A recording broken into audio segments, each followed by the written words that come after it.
कि सदर ट्रंप भारतीय वजीर आजम मोदी को आए दिन कोई ना कोई झटका दे रहे हैं।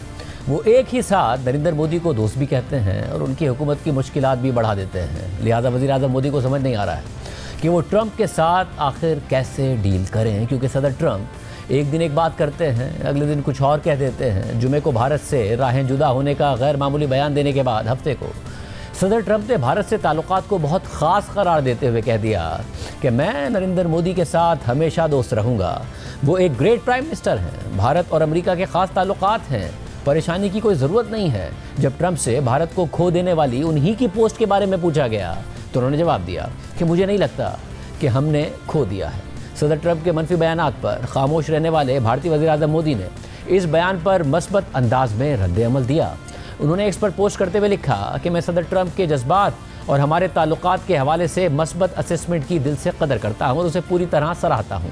भारत और अमेरिका के दरमियान एक बहुत ही मस्बत और मुस्तकबिल पर नज़र रखने वाली जामे और आलमी स्ट्रेटेजिक शराकतदारी है। वज़ीर आज़म मोदी को अपने इस बयान पर भी ताने पड़ रहे हैं। कांग्रेस रहनुमा सुप्रिया श्रीनाथ ने एक्स पर लिखा कि जब वज़ीर आज़म मोदी ट्रंप की तरफ से किसी मस्बत ट्वीट पर एक छोटे बच्चे की तरह पुरजोश होकर ट्वीट करते हैं और ट्रंप की धमकी और बेइज्जती पर मुकम्मल खामोशी इख्तियार कर लेते हैं तो वो सिर्फ अपनी ही नहीं बल्कि पूरी कौम की भी तौहीन करते हैं। सुप्रिया श्रीनाथ ने एक और पोस्ट में नरेंद्र मोदी के भक्तों, आरएसएस और उसके कारकुनों को ताना देते हुए लिखा, संगीज़ के अंदर ज़रा सी भी शर्म नहीं है, उनके पास कोई उसूल, कोई नज़रिया ही नहीं है, बार बार अपना मौक़िफ़ और अपने आका बदलते रहते हैं। अभी चंद दिन पहले तक ट्रंप से नाराज़ थे, उन्हें बुरा भला कह रहे थे, आज जैसे ही उनके ताया ट्रंप ने मोदी जी की तारीफ़ में तो लफ्ज़ कहती है सारी धमकियाँ और डांट डपट भूल कर भक्त मंडली ने अपने आका की तरफ पलटी खा ली। बिल्कुल यही रवैया उन्होंने चीनी सदर शी जिनपिंग के साथ भी इख्तियार किया था, जिनके हाथ हमारे जवानों के खून से रगे हुए हैं, लेकिन अब ये लोग उनकी खुशामद में लगे हुए हैं। मुमकिन है कि अगर कभी मोदी जी पाकिस्तान के वज़ीर आज़म शहबाज शरीफ के साथ बैठ जाएं तो भक्त उनकी भी तारीफ़ें करने लगेंगे। यही लोग तुर्की के बॉयकॉट का नारा लगा रहे थे, मगर 2 महीने बाद सबकी आंखों में धूल झोंक कर मोदी हुकूमत ने तुर्की से सारा कारोबार और ताल्लुकात दोबारा बहाल कर लिए। सुप्रिया श्रीनाथ ने मजीद लिखा कि इन लोगों में कोई दीन ईमान नहीं है, ये मुल्क से मोहब्बत करने वाले लोग नहीं हैं बल्कि मुल्क दुश्मन हैं, ये हवा के रुख के साथ बदल जाते हैं। मोदी और उनके अंधे भक्त कब पलटी खा जाएं ये कोई नहीं कह सकता। ओपोजिशन तंज कर रही है, ताहम एक वक्फे के बाद सदर ट्रंप और वज़ीर आज़म मोदी के दरमियान बिलवास्ता तौर पर ये मस्बत पैगाम रसानी ज़रूर हुई है, मगर अब भी अमेरिका और भारत के ताल्लुकात में तनाव बरकरार है। भारत पर 50% अमरीकी टैरिफ्स बरकरार हैं, लेकिन हालिया दिनों में सिर्फ अकेले सदर ट्रंप नहीं बल्कि पूरी ट्रंप इंतज़ामिया भारत के हवाले से सख्त और जारहाना पोजीशन लिए हुए है। सेक्रेटरी ख़जाना स्कॉट बेसेंट और वाइट हाउस के तिजारती मुशीर पीटर निवारो मुसलसल भारत को हदफ बना रहे हैं। साथ ही अब खबरें आ रही हैं कि ट्रंप की मेक अमेरिका ग्रेट अगेन यानी मागा की टीम ने तो अमेरिका में मकीम भारतीयों के खिलाफ सकाफती जंग छेड़ दी है। अमेरिकी न्यूज़ वेबसाइट एक्सियोस की रिपोर्ट के मुताबिक इस साल के आगाज़ में भारत दुनिया के सबसे ज़्यादा ट्रंप के हामी ममालिक में शुमार होता था। यूरोपीय काउंसिल बराए खारजा ताल्लुकात के जनवरी के एक सर्वे में 80% से ज़्यादा भारतीयों ने कहा कि ट्रंप की वापसी अमेरिका, आलमी अमन और भारत के लिए अच्छी होगी। अमेरिका में भारतीय निजात अमेरिकी ट्रंप के इत्तेहादी हल्के का एक अहम हिस्सा बन चुके हैं,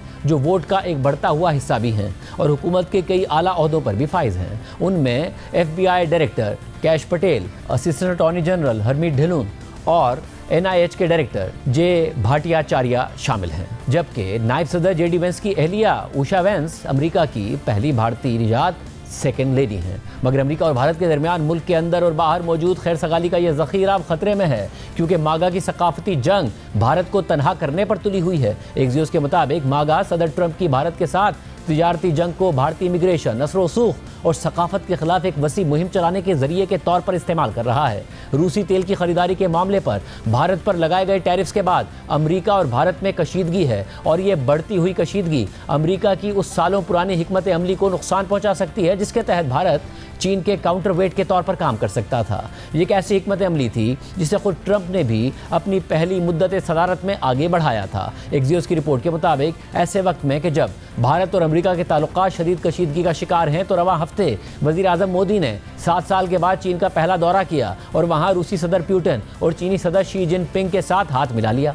ट्रंप की दूसरी मुद्दत में दोनों मुमालिक के ताल्लुकात सिर्फ तिजारती मसाइल की वजह से ही नहीं बिगड़े, बल्कि न्यूयॉर्क टाइम्स के मुताबिक ताल्लुकात इसलिए भी बिगड़े क्योंकि मोदी ने ट्रंप की अमन का नोबेल इनाम हासिल करने की कोशिश की हिमायत नहीं की। रिपोर्ट के मुताबिक मागा, जो अंदरूनी सकाफती जंगों को खारजा पॉलिसी से अलग नहीं समझता, उसके लिए यह इख्तिलाफ अमरीका और भारत के ताल्लुकात को एक तहजीबी तसादुम के तौर पर पेश करने का मौका है। ट्रंप के करीबी साथी चार्ली कर्ट ने एक्स पर लिखा कि अमेरिका को भारत के लोगों को मजीद वीज़े देने की ज़रूरत नहीं है। शायद किसी और कानूनी इमिग्रेशन ने अमरीकी वर्कर्स को इतना नुकसान नहीं पहुंचाया जितना भारतीयों ने पहुंचाया है। बस अब बहुत हो गया। इसी तरह जब ट्रंप ने अमेरिका और भारत के तिजारती ताल्लुकात को बिल्कुल एकतरफा करार दिया तो मागा पॉडकास्टर जैक पोज़ोबियक ने मुतालबा कर दिया कि हर कॉल सेंटर पर टैरिफ लगाया जाए। एक्सियोस की रिपोर्ट के मुताबिक फ्लोरिडा में एक अनऑथराइज्ड भारतीय ट्रक ड्राइवर के हाथों होने वाले जानलेवा हादसे पर भी शोर शराबा किया जा रहा है। मागा के इन्फ्लुएंसर्स दावा कर रहे हैं कि तीसरी दुनिया की इमिग्रेशन अमेरिका की सड़कों को गैर महफूज बना रही है। साथ ही व्हाइट हाउस के तिजारती मुशीर पीटर नेवारो ने व्हाइट हाउस के अंदर से भारत मुखालिफ मुहिम की क़यादत की है, मज़ामीन लिखे हैं और भारत की हसास जात पात की सियासत में भी दखल दिया है।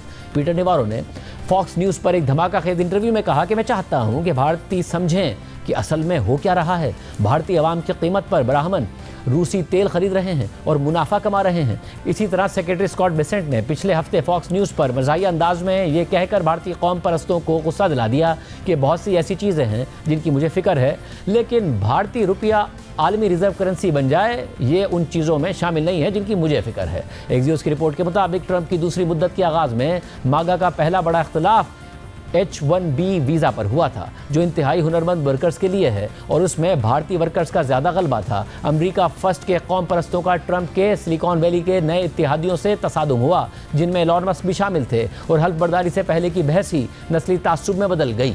साथ ही अमेरिका से ताल्लुकात में तनाव आने के बाद वज़ीर आज़म मोदी चीन के करीब हो रहे हैं। उन्होंने चीन का दौरा करके अमेरिका और दुनिया को पैगाम देने की कोशिश की, मगर इस सूरत हाल में भी भारत में तज्ज़िये हो रहे हैं कि भारत के लिए अमेरिका से दूर होना ही नहीं बल्कि चीन के करीब होना भी इतना सादा और आसान नहीं है। चीन और भारत की तनाज़ात और इख्तिलाफ़ात की एक तारीख़ रही है जो इतनी आसानी से सिर्फ एक समिट में इकट्ठे होने और तस्वीर खिंचवाने से ख़त्म नहीं हो जाएगी। भारतीय न्यूज़ वेबसाइट दी वायर में शाया होने वाले आर्टिकल में आशुतोष भरद्वाज ने लिखा है कि मुमकिन है कि भारत और चीन के ताल्लुकात को असर नौ तरतीब देने की कोशिश हो रही हो, लेकिन अगर कोई इसे नया आगाज़ या मामूल पर वापसी समझता है तो ये वही खुद फरेबी है जो मोदी हुकूमत ने पिछली दहाई में अपनाई और जिससे भारत कमज़ोर होता चला गया। अगर चीन का तरीक़ा हमेशा से चालाकी पर मबनी रहा है तो मौजूदा भारतीय सफारतकारी खुद फरेबी पर मबनी दिखाई देती है। ऐसी खुशफहमी जो अंदरून मुल्क खुशी तो देती है मगर असल में ख़तरनाक है। SCO के हालिया इजलास ने एक बार फिर इस तल्ख़ हकीकत को नुमायाँ कर दिया है। आर्टिकल के मुताबिक भारतीय मीडिया ने